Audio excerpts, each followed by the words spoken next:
ঠকাতে চাই না। ঠকাবা কেন? তোমাকে একটা মিথ্যা কথা বলছি।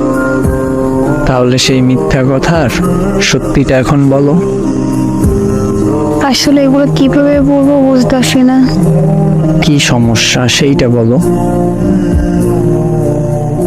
আমি আমাদের কলেজের একটা ছেলেকে অনেক পছন্দ করি। আর মিথ্যা কথা বলছি এইটা, এই ফোনটা আমার কাছেই থাকে সব সময়। আমি ওই ছেলের সাথে সব সময় কথা বলি।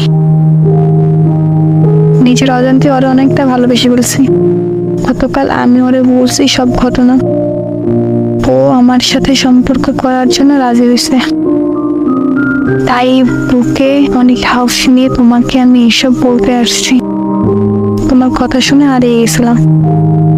এতটা ভালোবাসো আমাকে, ক্ষমা করে দিও আমাকে। একটা কথা কি জানো, মানুষ ঠকিয়ে কখনো ভালো থাকা যায় না। আল্লাহ ছাড় দেন কিন্তু ছাইড়া দেন না। প্লিজ এইভাবে বলো না। আমি এখন তোমাকে কি বলবো সেটাই বুঝতে পারতেছি না। এমনও মানুষ হয়।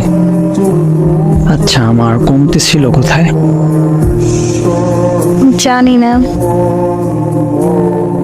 তোমার অনেক চাহিদা ছিল যেগুলো আমি পূরণ করতে পারতাম না, সেটাই তো। এমন ভাবে বললো না প্লিজ। সত্যি কথা মুখে আটকায় না। যাই হোক, ভালো থেকো যদি পারো আর কি। তাইলে থাইকো ভালো। অভিশাপ দিও না। না, দিব না অভিশাপ। আচ্ছা, কিছু বলার আছে আর? কেন, ঘুম আসছে নাকি? তোমার মেসেজগুলো দেখতে এখন অসহ্য লাগতেছে। আচ্ছা, আমার একটা অনুরোধ রাখবা? শেষ অনুরোধ। কি বলো? যদি রাখার মতো হয় তাহলে রাখবো। আমার যত ছবি আছে তোমার কাছে সবগুলো ডিলিট করে দাও। আমার নাম্বারটা ব্লক করে দাও। তুমি কি বোকা? তোমার মনে হয় তোমার ছবি, তোমার নাম্বার আমার কাছে থাকবে? সব মুছে ফেলবো এখনই। আমার শহরে বেঈমান প্রবেশ নিষেধ।